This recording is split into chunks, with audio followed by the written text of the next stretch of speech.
على رسوله الكريم أما بعد فأعوذ بالله من الشيطان الرجيم بسم الله الرحمن الرحيم رب اشرح لي صدري ويسر لي أمري واحلل عقدة من لساني يفقهوا قولي. فصل اول پیج 27. فصل کا لفظی معنی ہوتا ہے الگ الگ کرنا. تو ایک باب یعنی چیپٹر کے اندر جو سب ڈویژنز ہوتی ہیں ان کے لیے فصل کا لفظ بولا جاتا ہے. اور اول فارسی کا لفظ ہے، عربی میں بھی استعمال ہوتا ہے. اول کا معنی ہے پہلا، فرسٹ. علم، اس کی فضیلت اور متعلقات. متعلقات کا لفظ متعلق سے ہے یعنی ریلیٹڈ تھنگس ٹو نالج. علم کیا ہے؟ علم کے بارے میں آپ کیا جانتے ہیں؟ کیا ہے علم؟ To know about something, جاننا، معلوم کرنا. ہمارے دین میں علم حاصل کرنا عبادت ہے، اور عبادت کرنے پر انسان کو اجر ملتا ہے. علم کا حاصل کرنا دین اسلام میں جہاد کی ایک قسم ہے. سورۃ التوبہ میں اللہ سبحانہ وتعالی فرماتے ہیں فَلَوْلَا نَفَرَ مِن كُلِّ فِرْقَةٍ مِّنْهُمْ طَائِفَةٌ لِيَتَفَقَّهُوا فِي الدِّينِ وَلِيُنذِرُوا قَوْمَهُمْ إِذَا رَجَعُوا إِلَيْهِمْ.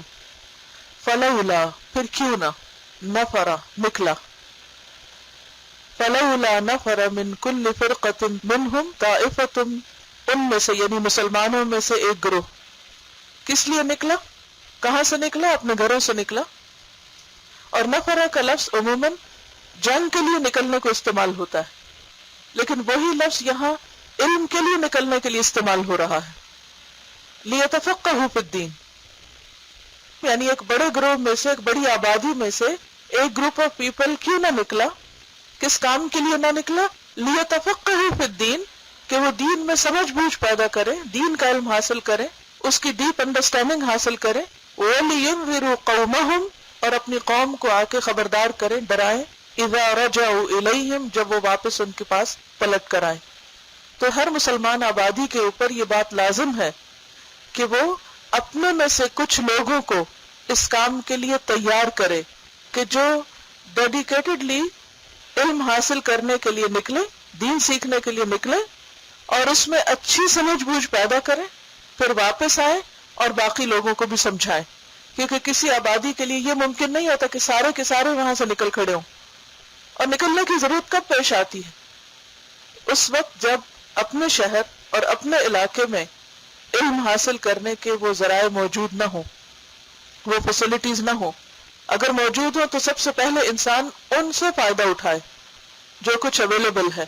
اور اگر نہیں تو کوئی شخص یہ ایکسکیوز نہیں کر سکتا کہ کیونکہ یا اللہ پاک موقع ہی نہیں تھا لہذا میں کیا کرتا.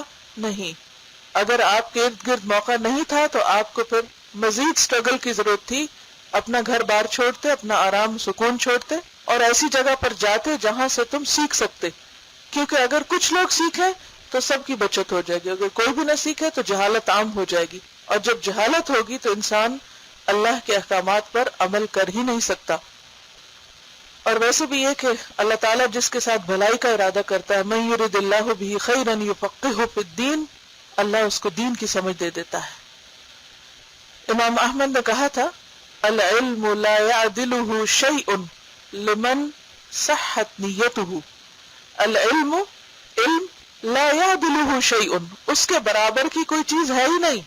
نہ مال و دولت، نہ دنیا کی راحت اور آرام، اور نہ بیٹے اور اولاد، کچھ بھی نہیں اس کے برابر. ہر چیز سے افضل ہے. یعنی اس زمین میں پائی جانے والی جتنی چیزیں ہیں ان سب سے زیادہ افضل چیز ہے علم کا حاصل کرنا. تو العلم لا يعدلہ شیء لمن صحت نیتہ، لیکن اس کے لیے ضروری ہے کہ انسان کی نیت درست ہو، انسان کا مقصد درست ہو. قالوا لوگوں نے پوچھا وکیف تصح النیہ کہ نیت کیسے درست ہوتی؟ اچھی نیت کا کیا مطلب ہے؟ یا ابا عبداللہ، ان کی کنیت تھی ابو عبداللہ. اے ابو عبداللہ، انسان کی نیت کے صحیح ہونے کا کیا مطلب ہے؟ ہم کیا نیت کریں کہ علم حاصل کر کے کیا کریں گے؟ قال فرمایا ینوی وہ نیت کرے رفع الجہل عن نفسہ وعن غیرہ، اپنی ذات اور دوسرے لوگوں سے جہالت دور کرنے کی نیت کرے کہ میں علم کس لیے حاصل کر رہا ہوں کہ اپنے آپ کو بھی اندھیروں سے نکالوں، اور پھر صرف خود کو نہیں بلکہ دوسروں کو بھی۔ تو ہم سب کی بھی نیت کیا ہونی چاہیے؟ کس لیے سیکھیں؟ تاکہ ہم خود بھی جانیں، خود بھی روشنی میں آئے اندھیروں سے نکل کر، اور دیگر جتنے لوگ بھی اندھیرے میں ہیں ان سب کو بھی روشنیوں کی طرف لائیں۔ تو یہاں اس باب میں امام ابن الجوزی علم اور اس کی فضیلت اور اس سے متعلق دیگر باتوں کے بارے میں کچھ بتائیں گے۔ سب سے پہلے قرآن مجید کی آیت، اللہ تعالیٰ نے فرمایا، اب آپ اپنی کتابوں کی طرف دیکھیے اور ٹیکسٹ کو فالو کیجئے۔ قُلْ هَلْ يَسْتَوِي الَّذِينَ يَعْلَمُونَ وَالَّذِينَ لَا يَعْلَمُونَ، آپ کہیے کیا عالم اور جاہل برابر ہو سکتے؟ رسول اللہ صلی اللہ علیہ وسلم سے کہا جا رہا ہے کہ آپ لوگوں سے پوچھئے کہ کیا علم والے اور جاہل ایک جیسے ہو سکتے؟ تو کیا جواب ہے آپ کا؟ نہیں ہو سکتے۔ علم روشنی ہے، علم زندگی ہے، جہالت اندھیرا ہے، جہالت موت ہے۔ تو زندگی اور موت، روشنی اور اندھیرا اگر برابر نہیں تو اسی طرح عالم اور جاہل بھی ایک جیسے نہیں ہوا کرتے۔ ایک اور جگہ ارشاد ہوا، یرفع اللہ الذین آمنوا منکم والذین اوتوا العلم درجات، تم میں سے مومنوں اور علم والوں کو اللہ تعالیٰ درجات میں بلند کرے گا، یعنی جس کا ایمان زیادہ ہوگا اس کا درجہ زیادہ ہوگا، اور جس کا علم جتنا زیادہ ہوگا اس کا درجہ بھی اتنا ہی زیادہ ہوگا۔ یعنی کیونکہ ایمان کے بھی درجے ہوتے ہیں نا، صرف یہ کہنا کہ لا الہ الا اللہ، یہ اس سے انسان ایمان میں داخل تو ہو جاتا ہے لیکن اس درجے تک نہیں پہنچتا جس تک پہنچنا چاہیے۔ تو یہاں پر آپ دیکھ رہے ہیں کہ ایمان اور علم کو ایک جگہ جمع کیا گیا کہ دونوں ہی انسان کے درجوں میں اضافے کا سبب بنتے ہیں، لیکن حقیقت میں اگر غور کیا جائے تو ایمان کے درجے بھی علم کے ساتھ بڑھتے۔ جتنا زیادہ آپ کا علم بڑھتا ہے، جتنی زیادہ معرفت بڑھتی ہے، اتنا زیادہ ایمان بھی بڑھتا چلا جاتا ہے، اور جب آپ کا علم سے کوئی تعلق نہیں ہوتا تو پھر ایمان میں بھی کمزوری آنے لگتی ہے۔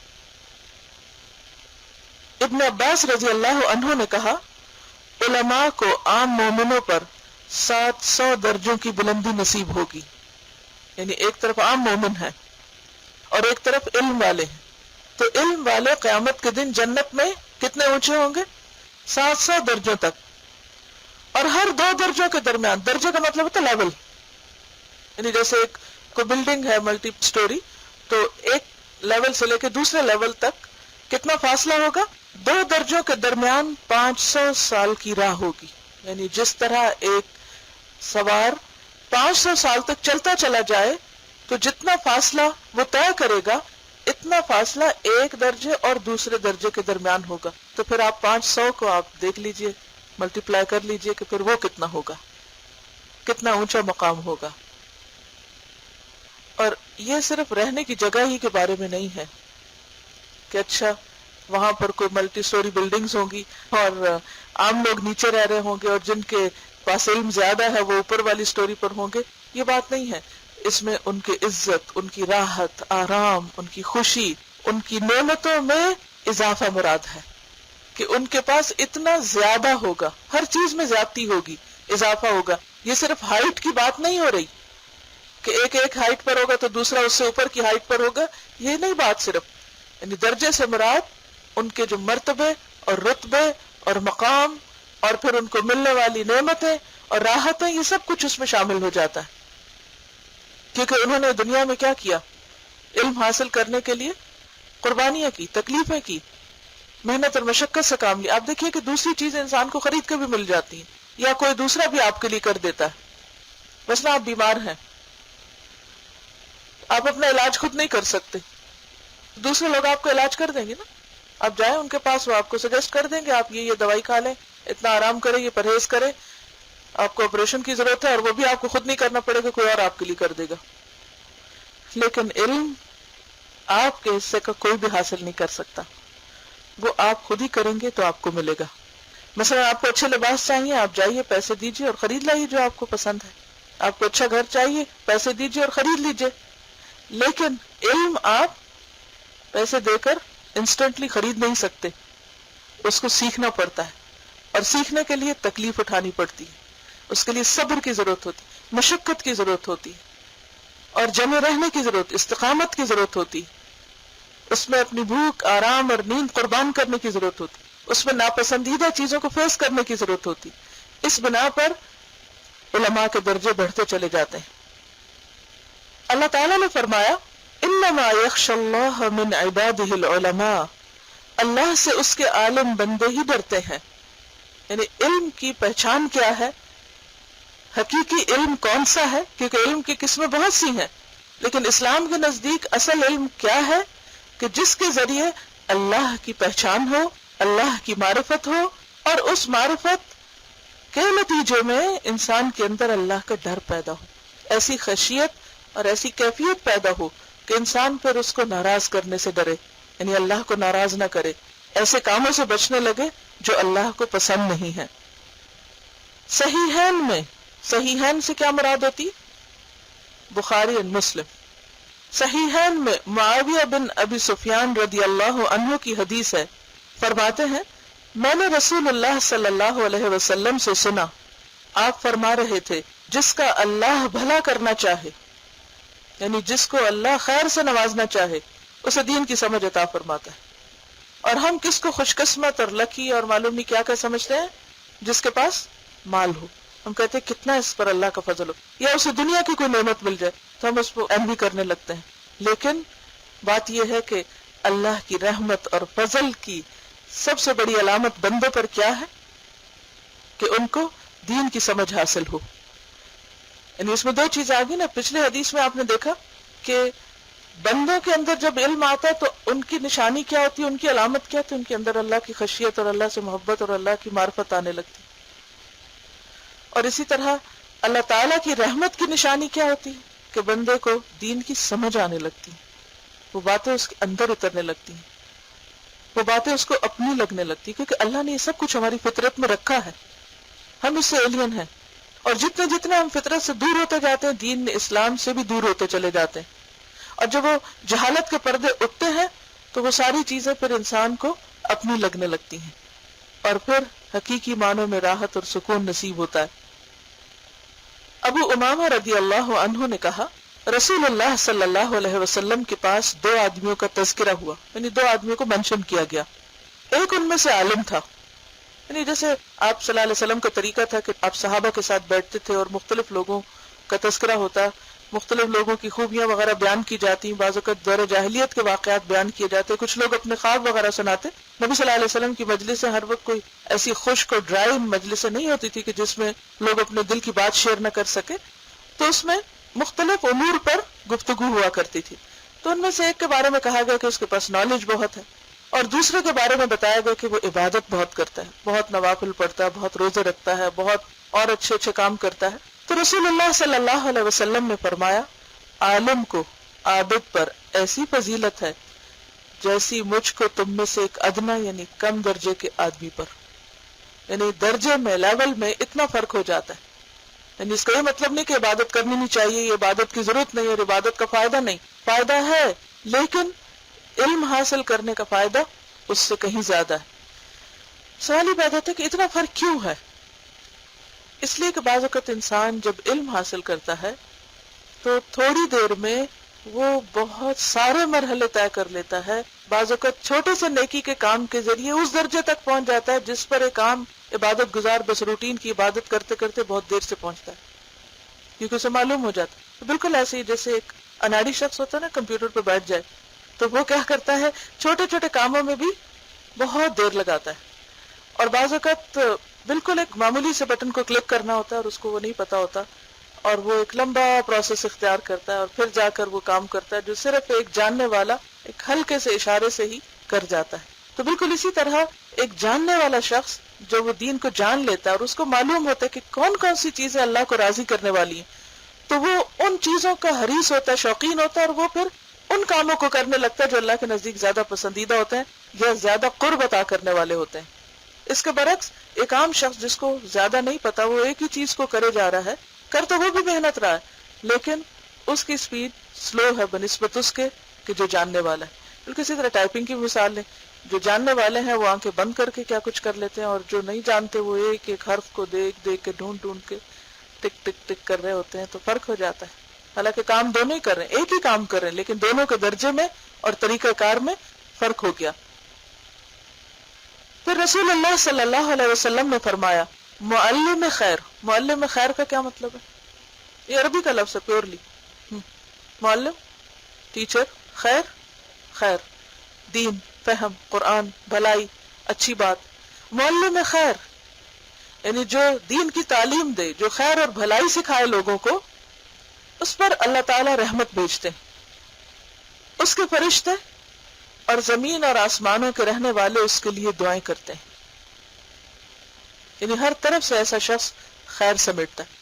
اب ایک وہ شخص ہے جو خود علم حاصل کرتا ہے، اور دوسرا وہ ہے جو خود سیکھنے کے علاوہ دوسروں تک بھی اس کو پہنچاتا ہے۔ جب آپ دوسروں کی بھلائی چاہنے لگتے ہیں تو پھر ساری کائنات حرکت میں آ جاتی، کائنات کی باقی چیزیں آپ کی وفادار ہو جاتی، وہ آپ کے لیے بھلائی کی دعائیں مانگنے لگتی، حتیٰ کہ چیونٹیاں اور مچھلیاں بھی رحمت کی دعائیں کرتی ہیں۔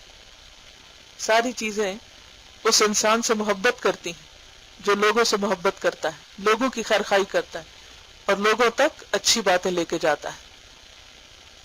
اس کو ترمذی نے روایت کیا اور کہا کہ یہ حدیث حسن صحیح ہے۔ اب یہ جو بات ہوتی ہے نا، ایک حدیث کے اوپر دو درجے آ جاتے ہیں۔ جب ایک ہی حدیث کے بعد میں لکھا ہوتا ہے حسن صحیح، تو اس کا مطلب یہ کہ اس کی ایک چین ایسی ہے کہ جس کی وجہ سے یہ حدیث حسن کے درجے پر ہے، اور دوسری چین آف نریشن جو ہے وہ اس کو اس سے ابو کرتی ہے، یعنی اس میں ایسے لوگ ہیں جنہوں نے اس کو نریٹ کیا، تو یہ حدیث صحیح کے درجے پر آ گئی۔ یعنی ایک حدیث جو ہوتی ہے بعض اوقات وہ صرف ایک شخص سے روایت نہیں ہوتی، یا ایک چین آف نیریٹرز کے ذریعے ہی نہیں ہم تک پہنچتی۔ ایک حدیث کے بعض اوقات کئی چینز ہوتے ہیں، کئی سلسلے ہوتے ہیں، ان میں سے ایک سلسلہ جو لوگوں کا روایت کرنے والا تو دوسرے سے بہتر ہوتا ہے تقویٰ میں، اپنی کریڈیبلٹی کے اعتبار سے۔ تو اسی لیے کچھ حدیثوں کو سلسلۃ الذہب کہا جاتا ہے، گولڈن چین کہا جاتا ہے۔ کچھ سلور چینز ہوتی ہیں اور کچھ آئرن اور پلاٹینم اور ہر درجے کی چینز ہوتی ہیں، جیسے لوگ ویسی چینز۔ ڈپینڈ کرتا ہے کہ کس نے علم کس سے حاصل کیا۔ اسی لیے اس زمانے میں لوگ، اگر کہا جائے کہ جیسے ایک شہد کی مکھی شدید محنت کے ذریعے سینکڑوں میل کا فاصلہ طے کرتی ہے صرف ایک چھوٹا سا ڈراپ سے بھی کم جوس لینے کے لیے، تو اس زمانے میں لوگ صرف ایک ایک حدیث حاصل کرنے کے لیے بعض اوقات کئی کئی مہینے سفر کرتے تھے۔ کس لیے؟ تاکہ وہ چین یا جس سے وہ نریٹ کر رہے ہیں یا جس سے وہ علم لے رہے ہیں اس تک پہنچ جائیں، اس سے ان کا کنیکشن ہو جائے، کیونکہ اس سے اس حدیث کی یا اس علم کی ویلیو بڑھ جاتی تھی۔ ایک اور حدیث میں ہے عالم کو عابد پر ایسی فضیلت ہے جیسے 14ویں رات کے چاند کو عام ستاروں پر۔ ظاہر ہے جب چاند نکلتا ہے تو ستارے مان پڑ جاتے، مان پڑنے کا مطلب کیا؟ ڈم ہو جاتے ہیں۔ اور فوق کل ذی علم علیم، ہر علم والے پر ایک اور علم والا ہوتا ہے، ایک اور ہوتا ہے۔ اسی لیے آپ دیکھتے ہیں کہ آپ ایک اسکالر کو سنتے ہیں، اس کے بعد ایک اور کو سنتے ہیں، ایک اور کو سنتے ہیں، تو جو ان میں سے بیسٹ ہوتا ہے اس کے وجود سے باقی سارے جو ہیں وہ ڈم ہو جاتے ہیں۔ فرمایا علماء انبیاء کے وارث ہیں، علماء انبیاء کے، نبیوں کے وارث ہیں، اور انبیاء درہم اور دینار یعنی روپیہ پیسہ یا ڈالرز کا ورثہ نہیں چھوڑتے، وہ ورثے میں علم چھوڑ کر جاتے ہیں۔ اپنی موت کے بعد جو کچھ لوگوں کے لیے چھوڑتے ہیں وہ نالج ہوتا ہے۔ جس نے علم حاصل کر لیا اس نے بہت سا حصہ لے لیا، گویا اس نے ایک بڑا شیئر کہاں سے حاصل کیا؟ اپنے پروفٹ کی وراثت میں سے۔ اب دیکھیں کہ لوگوں کی کتنی لڑائیاں ہوتی ہیں جب کوئی فوت ہو جاتا ہے اور ان کو کوئی شیئر ملنا ہوتا ہے اس میں۔ آپ نے بھی کئی دفعہ دیکھا ہوگا، ہوتی ہیں لڑائی، آپس میں تعلقات خراب ہو جاتے ہیں۔ کوئی بھی جب مرتا ہے تو ہر ایک سوچنے لگتا ہے اچھا میرا اس میں سے کتنا حصہ ہوگا، مجھے کتنا ملے گا، اور کس کا زیادہ ہے۔ اور جس کو زیادہ مل رہا ہوتا ہے اس کو انوی کر رہے ہوتے ہیں لوگ، اچھا اس کو اتنا زیادہ مل گیا اور اس کو نہیں ملا اور اس کو کم ملا۔ اور اس میں تو کسی کا اختیار ہی نہیں کہ کوئی اپنا حصہ زیادہ کر لے، اللہ یہ کہ ظلم اور غصب کے ذریعے۔ لیکن ایک چیز جو ہمارے سامنے ہے، وراثت کھلی پڑی، یہ آپ کے اوپر ہے کہ آپ اس میں سے کتنا حصہ لیتے ہیں۔ آپ جتنا چاہیں اپنا شیئر بڑھا لیں، جتنے چاہیں شیئرز لے لیں۔ اب دیکھیں جو سٹاک مارکیٹ ہوتی تو اس میں کچھ لوگوں کے شیئرز کم ہوتے ہیں، کچھ لوگ اپنے شیئرز میں لوز کر جاتے ہیں، کچھ لوگ آگے ترقی حاصل کرتے چلے جاتے ہیں. اس میں بھی بہت سی چیزیں آپ کے ہاتھ میں نہیں ہوتی، لیکن کس کو لکی سمجھتے ہیں کہ جس کے پاس شیئر زیادہ ہے، جس کو زیادہ حصہ ملا. دنیا میں تو ہم بہت سے شیئرز خرید نہیں سکتے. کیوں نہیں خرید سکتے؟ کہ ہماری استطاعت نہیں. لیکن علم کا ورثہ، اس میں سے آپ امیجن کریں کہ جیسے ایک ڈھیر مال ہے. نبی صلی اللہ علیہ وسلم نے جو چھوڑا ہے علم، مثلا قرآن مجید کے علاوہ کیا کچھ ہے اب اس وقت ہمارے پاس کتابوں کی شکل میں، صحیح بخاری اینڈ مسلم اینڈ ترمذی، ایک لمبی لسٹ ہے کتابوں کی. مسند احمد میں ہزاروں کے حساب سے احادیث ہیں. سب سرمایہ لائبریریوں میں پڑا ہوا ہے. اب تو انٹرنیٹ پہ بہت کچھ اویلیبل ہے. حدیث.com پر جائیے، آپ کو سینکڑوں کتابیں ملیں گی.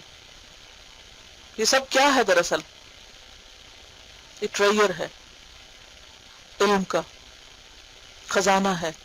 کس نے چھوڑا ہے؟ کس نے چھوڑا ہے؟ بولیے نا. رسول اللہ صلی اللہ علیہ وسلم نے چھوڑا ہے. کس کے لیے چھوڑا ہے؟ ہمارے لیے چھوڑا ہے. گراف بنائیے اپنا، کتنے پرسنٹ اس میں سے لیا آپ نے، کتنا لیا، کتنی کتابیں پڑھ لی ان میں سے آپ نے. ہم آرام سے کہہ دیتے ہیں موقع ہی نہیں، وقت ہی نہیں. لوگ ہمارے آس پاس موجود ہوتے ہیں، پڑھانے والے ہوتے ہیں، لیکن ہمیں طلب نہیں ہوتی. جب ہمیں بھوک لگتی ہے یا دنیا کی کسی چیز کی ضرورت پیش آتی ہے تو کیا ہم بیٹھے رہتے ہیں؟ ہم کہتے ہیں ہم کیا کریں، بھوکے ہی رہنا گوارا ہم کو، کیونکہ کوئی ہے ہی نہیں جو ہمیں کھانا کھلائے. ہم خود اٹھتے ہیں اور ڈھونڈتے ہیں اور تلاش کرتے ہیں اور جاتے ہیں اور پوچھتے ہیں اور مانگتے ہیں کہ چاہیے ہم کو. تو کہتے ہیں اگر بچہ نہ رہے تو ماں دودھ بھی نہیں دیتی. تو اسی طرح علم حاصل کرنے کے لیے بھی ہمیں خود آگے بڑھنا ہوگا، خود اپنے شوق اور اپنی محبت کو ظاہر کرنا ہوگا. اور یہ اس وقت ہو سکتا ہے جب ہم یہ مان لیں، اس بات پر ایمان لے آئیں کہ اس دنیا میں سب سے بہترین ورثہ، انہیریٹنس کس کی ہے؟ رسول اللہ صلی اللہ علیہ وسلم کی چھوڑی ہوئی، اور وہ صحیح حالت میں موجود ہے. لیکن یہ ہم پہ ڈیپینڈ کرتا ہے کہ ہم اس میں سے کتنا لیتے ہیں. 1%، 2%، 3%، 10%، 50%، 100%، کتنے پرسنٹ؟ یہ آپ کے اپنے اوپر ہے. آپ کیا لیتے ہیں، آپ کیا چاہتے ہیں. لیکن ہماری یہ چاہت اسی وقت ہو سکتی ہے جب ہمیں اس کی ویلیو ہو. دنیا کے مال کی ہمیں ویلیو لگتی ہے نا، ہمیں پتا ہوتا ہے کہ ہمیں مل گیا تو ہمیں فوری فوری کچھ ہم اس سے خرید لیں گے، کچھ ہمارے پرابلمز دور ہو جائیں گے، اس لیے ہم اس کے پیچھے بھاگے پھرتے ہیں چاہے چند کھوٹے سکے ہی کیوں نہ ہو. لیکن اس ورثے کو، اس انہیریٹنس کو ہم کچھ سمجھتے ہی نہیں، لہٰذا وہ ہماری سب سے لیسٹ پرائرٹی ہوتی ہے. جب ساری دنیا حاصل کر لیں گے پھر کچھ وقت بچے گا، پھر توجہ کر لیں گے اس پر. آج میجارٹی مسلمانوں کا حال یہ ہے. فرمایا علماء انبیاء کے وارث ہیں، اور انبیاء روپیہ پیسہ نہیں چھوڑتے، وہ ورثے میں علم چھوڑ کر جاتے ہیں. جس نے علم حاصل کر لیا اس نے بہت سا حصہ لے لیا، اور ہر ایک کا حصہ کتنا ہے؟ جتنا اس نے اس میں سے حاصل کیا. اسے ترمذی، ابو داؤد اور ابن ماجہ نے روایت کی. 3 حدیث کی کتابوں میں اس کا ذکر آیا. صفوان بن عسال رضی اللہ عنہ نے کہا، نبی صلی اللہ علیہ وسلم نے فرمایا، فرشتے طالب علم کے مقصود پر خوش ہو کر اپنے پر اس کے سامنے بچھا دیتے ہیں. اسے احمد، ترمذی اور ابن ماجہ نے روایت کیا. مقصود کا کیا مطلب ہے؟ مقصد کیا ہوتا ہے؟ پرپس، مطلب، مشن. یعنی طالب علم جو مشن لے کر گھر سے نکلتا ہے کہ میں کچھ سیکھ کر آؤں، کچھ حاصل کر کے آؤں، تو فرشتے کیا کرتے ہیں؟ اس کے سامنے اپنے پر بچھا دیتے. خطابی، یہ ایک عالم ہے جنہوں نے حدیث کی شرح کی ہے، یعنی حدیث کی تفسیر لکھی ہے، یوں کہیے. وہ کہتے ہیں کہ پر بچھانے کے متعلق 3 قول ہیں، 3 معنی ہیں اس کے. نمبر 1، وہ حقیقتاً پر بچھاتے ہیں. اس کا کیا مطلب ہے؟ ان ریالٹی، ایکچولی پر بچھاتے ہیں، واقعی اپنے پر نیچے لے ڈاؤن کر دیتے ہیں. اب وہ کیسے پر ہیں، کتنے ہیں، کس رنگ کے ہیں، کس ٹیکسچر کے، یہ ہمیں نہیں معلوم، لیکن رسول اللہ صلی اللہ علیہ وسلم نے ہمیں بتا دیا. ہم آپ پر ایمان لاتے ہیں کہ آپ جو کچھ کہتے ہیں سچ فرماتے ہیں، لہذا ہم مانتے ہیں کہ وہ پر بچھاتے ہیں. اب وہ پر بچھا رہے اور آپ ان پہ چل کے ریڈ کارپٹس پہ آ رہے ہیں، VIP کارپٹس. نمبر 2، طالب علم کی تعظیم کے لیے تواضع کرتے ہیں. طالب علم، اسٹوڈنٹ آف نالج جو ہے، اس کی تعظیم، اس کے ریسپیکٹ کے لیے اس کے سامنے تواضع کرتے ہیں، یعنی ہمبل ہوتے ہیں، humble down. They respect the student of knowledge. سب سے پہلے آدم علیہ السلام کے سامنے فرشتے جھکے تھے، تو اسی طرح جو اسٹوڈنٹ آف نالج ہوتا ہے اس کے سامنے پوری طرح سجدہ تو نہیں لیکن they stand in front of ہم ان ریسپیکٹ. کیونکہ ہوتا ہی ہے کہ جب کوئی علم حاصل کرنے کے لیے نکلتا ہے, علم کی مجلس ہوتی ہے, تو فرشتے جو گلیوں بازاروں میں گھوم پھر رہے ہوتے ہیں وہ سارے دیکھتے ہیں کہ کہیں پر کوئی سیکھ سکھا رہا ہو تو وہاں پر آنے لگتے, پھر ایک دوسرے کو آواز دینے لگتے, سب کو بلا لیتے ہیں. تو پھر جو لوگ آ رہے ہوتے ہیں ہو سکتا ہے ان کے سامنے لائن بنا کے کھڑے ہوتے ہوں, یا اللہ ہی بہتر جانتا ہے, لیکن ہم امیجن ہی کر سکتے ہیں. اور اگر ہم یہ امیجن کر لیں تو روز گھر سے نکلنا علم سیکھنے کے لیے ایک بہت ہی خوشگوار عمل بن جائے. تیسری چیز, تیسرا معنی اس کا کیا بتایا گیا کہ علم کی مجلسوں میں نازل ہوتے ہیں اور اڑنا چھوڑ دیتے ہیں, سارے کام چھوڑ کے آ کے ٹھہر جاتے ہیں. اور کہتے ہیں کہ اس طرح اپنے پروں سے پوری مجلس کو ڈھانپ لیتے جیسے کینوپی ہوتی, اور پھر صرف ایک لیئر نہیں ہوتی ان کی, ایک لیئر, پھر اس کے بعد اوپر ایک اور, اوپر ایک اور یہ اتنے اکٹھے ہو جاتے ہیں حتیٰ کہ آسمان تک پہنچ جاتے ہیں, آسمان دنیا تک ان کی گیدرنگ ہو جاتی. اور یہ کس لیے؟ وہ رسپیکٹ دیتے ہیں آ کر ان کو جو علم حاصل کرتے ہیں. حضرت ابو ہریرہ رضی اللہ عنہ نے کہا رسول اللہ صلی اللہ علیہ وسلم نے فرمایا, جو آدمی علم کی تلاش میں کسی رستے پر چلتا ہے, کوئی بھی رستہ ہے, آسان ہے یا مشکل, تو اللہ تعالیٰ اس کے لیے جنت کا راستہ آسان کر دیتے ہیں. یعنی قیامت کے دن جب آپ جنت کی طرف جا رہے ہوں گے تو راستے میں کیا آئے گا؟ جنت سے پہلے کیا کچھ ہے؟ کوئی مشکل ہے؟ قبر سے اٹھنے کے بعد, قبر سے اٹھنے کے بعد جنت تک پہنچنے کے لیے بیچ میں سے مرحلے ہیں, ہے نا؟ آسان ہے یا مشکل ہے؟ مشکل ہے. لیکن کس کے لیے آسان ہو جائیں گے؟ طالب علم کے لیے. جب صراط کو پار کریں گے تو اس وقت یعنی وہ جو برج ہے جہنم کے اوپر, کچھ لوگ کس رفتار سے جائیں گے؟ الیکٹریسٹی کی رفتار سے, بہت تیز لائٹ کی رفتار سے. اور پھر کچھ لوگ ہوا کی طرح, کچھ پانی کی طرح, کچھ گھوڑوں کی طرح, کچھ اونٹ کی طرح, کچھ پیدل, کچھ رینگ رینگ کر, مختلف طرح کے لوگ چل رہے ہوں گے. تو جو طالب علم ہوگا اس کے لیے وہ راستہ بہت آسان ہو جائے گا, کیونکہ اس نے دنیا میں علم حاصل کرنے کے لیے, اپنے مقصد کو حاصل کرنے کے لیے روز مشقتیں اٹھائی تھی. بعض لوگ کتنی دور دور سے ٹریول کر کے آتے ہیں, تھک جاتے ہیں ٹریولنگ میں, بعض اوقات اتنا وقت نہیں ہوتا کہ پکا سکیں یا کھا سکیں یا اور ادھر ادھر دیکھ سکیں, یا جب اور بہت سے لوگ عیش و عشرت کے لیے جا رہے ہوتے ہیں, پکنک بنا رہے ہوتے ہیں, یا اور چیزوں میں دل بہلا رہے ہوتے ہیں, تو ان لوگوں کے پاس ان سب چیزوں کا وقت نہیں ہوتا. تو اللہ تعالیٰ اس کا بہترین ریوارڈ اس شکل میں دیں گے کہ قیامت کے دن جب اور لوگ دنیا میں عیش و عشرت کرنے والے وہاں حساب کتاب کی مشقتوں میں گھرے کھڑے ہوں گے, اللہ تعالیٰ ان کو آنر بخشیں گے, VIP ٹریٹمنٹ دیں گے اور فوراً آگے پہنچا دیے جائیں گے انشاءاللہ. اس حدیث کو مسلم نے روایت کیا. حضرت صلی اللہ علیہ وسلم سے یہ بھی روایت کیا گیا ہے کہ آپ نے فرمایا, جو آدمی اسلام کو زندہ کرنے کے لیے علم حاصل کرتے ہوئے مر جائے تو جنت میں اس کے اور نبیوں کے درمیان صرف ایک درجے کا فرق ہوگا. اس مضمون میں اور بھی بہت سی حدیثیں ہیں, اور ایک مضمون میں جب بہت سی حدیثیں ہوتی ہیں تو وہ کانسیپٹ بہرحال کہیں نہ کہیں موجود ہوتے ہیں. بہرحال یہ حدیث جو ہے یہ مرسل ہے, اور مرسل کو علماء ضعیف حدیث میں کنسیڈر کرتے ہیں. اور یہ کہتے ہیں کہ طبرانی نے ایک اور کتاب میں ابن عباس سے ایسی ہی حدیث روایت کی ہے, اور اس کی سند میں بھی ایک شخص ایسا ہے جس کی وجہ سے ہم اس حدیث کو حسن یا صحیح کے درجے پہ نہیں لے جا سکتے. بہرحال اس میں کوئی شک نہیں کہ یہ ایک بہت ہی عمدہ کام ہے. اگر ہم اس کو لٹرل میننگ میں نہ بھی لیں تو دیکھا جائے تو انبیاء نے آ کر کیا کیا, پیغمبروں نے کیا کیا, اللہ کے میسج کو آگے پہنچایا. مثلا موسیٰ علیہ السلام کے بعد عیسیٰ علیہ السلام کیوں آئے تھے؟ انہوں نے وہ سب کچھ ریوائیو کیا تھا نا آ کر. رسول اللہ صلی اللہ علیہ وسلم کیوں آئے تھے؟ کہ پچھلی کتابوں میں جو تحریف ہو چکی اور جو علم مٹ چکا اس کو دوبارہ زندہ کیا جائے. رسول اللہ صلی اللہ علیہ وسلم کے بعد یہ کام کون کرے گا؟ جاہل نہیں, علم والے کریں گے کہ وہ اس کو بار بار زندہ کریں گے, بار بار اس کو واپس لوگوں تک لے کر آئیں گے.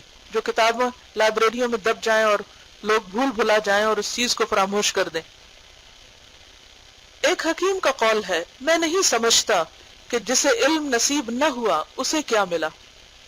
میں نہیں سمجھتا کہ جسے علم نصیب نہ ہوا, یعنی جس نے علم حاصل نہیں کیا اسے کیا ملا, اس نے پھر اور کیا پایا.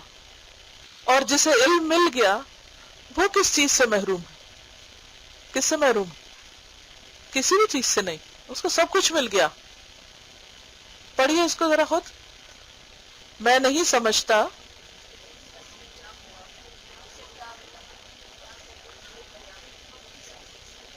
سمجھتا کہ جسے علم نصیب نہ ہوا اسے کیا ملا. اس کو کچھ بھی نہیں ملا، کیونکہ جو علم سے محروم ہے ہر خیر سے محروم ہے. اور جسے علم مل گیا وہ کس چیز سے محروم؟ کسی بھی چیز سے. کبھی سیلف پٹی کا شکار نہ ہو. اگر آپ کے پاس نالج ہے تو کبھی آپ اپنا کانفیڈنس لوز نہیں کریں. کبھی کسی دولت مند کی دولت سے، دنیا کی بظاہر جاہ و وجاہت رکھنے والے شخص سے کبھی مرعوب نہ ہوا کریں، کبھی امپریس نہ ہو. کبھی اس کے سامنے خود کو حقیر نہ سمجھے کہ ہمارے پاس تو کچھ بھی نہیں، ہم تو صرف دین ہی جانتے ہیں یا صرف خالی قرآن ہی پڑھا ہوا. نہیں، یہ بہت بڑی نعمت ہے، بہت بڑی بلیسنگ ہے. جس کو یہ مل گیا اس کو سب کچھ مل گیا، اور جسے یہ نہیں ملا اسے کچھ بھی نہیں ملا. کیوں نہیں ملا؟ جو کچھ اس کو ملا اسے دنیائی کا مال ملا، دنیائی کی نعمتیں ملی، اور وہ سب کہاں جائیں گی؟ دنیا میں ہی رہ جائیں گی. اور اگر علم مل گیا، اسے روشنی مل گئی، دنیا میں رہتے ہوئے اس کو پتا چل گیا کہ میری آخرت ہمیشہ کے گھر کے لیے کیا اچھا اور کیا نہیں، وہ سیکھتا جائے گا اور ان سب چیزوں کو اپنی آخرت کے لیے ذخیرہ کرتا جائے گا، اکٹھا کرتا جائے گا. تعلیم دینے کی فضیلت کے متعلق، یعنی کسی کو سکھانے کے بارے میں صحیحین میں سہل بن سعد کی حدیث ہے کہ رسول اللہ صلی اللہ علیہ وسلم نے حضرت علی رضی اللہ عنہ سے فرمایا، اگر اللہ تعالی تیری وجہ سے ایک آدمی کو ہدایت دے، صرف ایک، تو یہ تیرے لیے سرخ اونٹوں سے بھی بہتر ہے. ریڈ کیملز، بہت ہی قیمتی اونٹ تھے. سمجھیے آج کی مرسیڈیز یا جو بھی اور کوئی مہنگی گاڑی ہو جس کا مجھے نہیں نام معلوم، اس سے زیادہ بڑی دولت اس نے کما لی جس نے ایک بندے کو راہ دکھا دی. اور اللہ تعالیٰ کا فضل بہت بڑا ہے، آپ جتنوں کو چاہیں راہ دکھائیں، کوئی پابندی نہیں.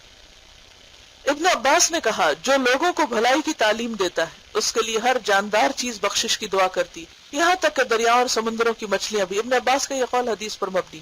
ایک مرفوع حدیث. مرفوع کیا ہوتا ہے؟ کسی کو معلوم ہے آپ میں سے؟ مرفوع حدیث، مرفوع کا روٹ کیا ہے؟ رفع کا کیا مطلب ہوتا ہے؟ To raise. رفع کا مطلب ہوتا ہے اٹھانا. مرفوع جس کو اٹھایا گیا، حدیث جس کو اٹھایا گیا کہاں تک؟ رسول اللہ صلی اللہ علیہ وسلم تک، یعنی اس کے چین جو ہے وہ کنیکٹ کرتی ہے نبی صلی اللہ علیہ وسلم سے. تو جب کبھی آپ پڑھیں مرفوع حدیث تو اس کا مطلب ہے کہ یہ رسول اللہ صلی اللہ علیہ وسلم نے فرمایا ہے. نبی صلی اللہ علیہ وسلم سے یہ قول مروی ہے، یعنی ابن عباس کا یہ قول جو مرفوع حدیث پر مبنی. یہ سوال کہ مچھلیاں معلم کے لیے کیوں بخشش کی دعا کرتی ہیں، یعنی ان کو کیا پڑی کہ لوگوں کو اچھی بات بتانے والے کے لیے دعا کریں، وہ کیوں کریں؟ تو اس سوال کا جواب سادہ لفظوں میں یہ ہے کہ علم کا نفع ہر چیز کو پہنچتا ہے، علم کا فائدہ ہر چیز کو پہنچتا ہے، یہاں تک کہ مچھلیوں کو بھی، کیونکہ علماء علم کی وجہ سے حلال و حرام کو جانتے ہیں اور وہ ذبح ہونے والے جانوروں اور مچھلیوں کے ساتھ بھی اچھا سلوک کرنے کا حکم دیتے ہیں. بس اللہ تعالیٰ نے ان کے اس حسن سلوک کے بدلے میں تمام جانوروں کو الہام کر رکھا ہے کہ وہ علماء کے لیے استغفار کریں. اگر صحیح علم پھیلے تو انوائرنمنٹ کا کوئی مسئلہ ہی نہ ہو. سمندروں میں جو پولوشن ہے وہ کس وجہ سے؟ خدا کا خوف نہ ہونے کی وجہ سے. آج آپ دیکھیں کہ جو لوگ یہ پولوشن پیدا کر رہے ہیں، کیا وہ پڑھے لکھے نہیں؟ کیا ان کے پاس علم نہیں ہے؟ نا علم. انسان نے بہت علم حاصل کیا، سائنس نے بہت ترقی کی، اس کے بعد ہی جانوروں کا یہ حال ہوا نا. کتنی سپیشیز ختم ہو گئی لینڈ پر، سمندروں میں. تو علماء نے اس کا جواب کیا دیا ہے کہ مچھلیاں کیوں دعائیں کرتی ہیں؟ کیونکہ جب علم پھیلتا ہے، خدا کا خوف لوگوں میں آتا ہے، تو لوگوں کے اندر انسانوں کے علاوہ جانوروں پر بھی رحم کرنے کے جذبات پیدا ہوتے ہیں، پھر وہ کسی کو بھی ہارم نہیں کرتے. تو چونکہ ایک عالم کی جو شفقت ہے یا محبت ہے یا جو خیر خواہی ہے وہ صرف انسانوں تک نہیں رہتی، وہ کس تک جاتی ہے؟ اس سے کون کون فائدہ اٹھاتا ہے؟ ساری مخلوق فائدہ اٹھاتی. لہٰذا اللہ نے ایسا سسٹم کر رکھا ہے کہ اللہ ان مچھلیوں کے دلوں میں ڈالتا ہے کہ دیکھو، جو تمہارے لیے خیر پھیلا رہے ہیں، تمہیں سیو کرنے کے لیے، تم ان کے لیے دعائیں کرو، تم ان کا بھلا چاہو. کیونکہ ہمارے دین میں ہی ہے نا کہ آپ جانور کو کاٹو تو کس طرح کاٹو، کسی بھی چیز کو آپ کس طرح ہینڈل کرو. تو اس لیے ساری مخلوق پر فائدہ اٹھاتی. ابو موسیٰ رضی اللہ عنہ نے کہا رسول اللہ صلی اللہ علیہ وسلم نے فرمایا ہے اللہ تعالیٰ نے جو ہدایت اور علم دے کر مجھے بھیجا اس کی مثال بارش کی ہے. کچھ زمین تو بہت اچھی تھی، اس نے پانی کو جذب کیا اور گھاس اور سبزی اگائی، اور کچھ خشک تھی گڑے وغیرہ، تو اس نے پانی کو روک لیا. اس سے اللہ نے لوگوں کو فائدہ دیا، یعنی جو پانی زمین میں جمع ہو گیا اس سے بھی لوگوں نے فائدہ اٹھا لیا. انہوں نے پیا اور پلایا اور کھیتی باڑی کی، یعنی کراپس وغیرہ اگائی. کچھ صاف چٹیل اور بنجر تھی، نہ اس نے پانی کو روکا اور نہ گھاس اگائی.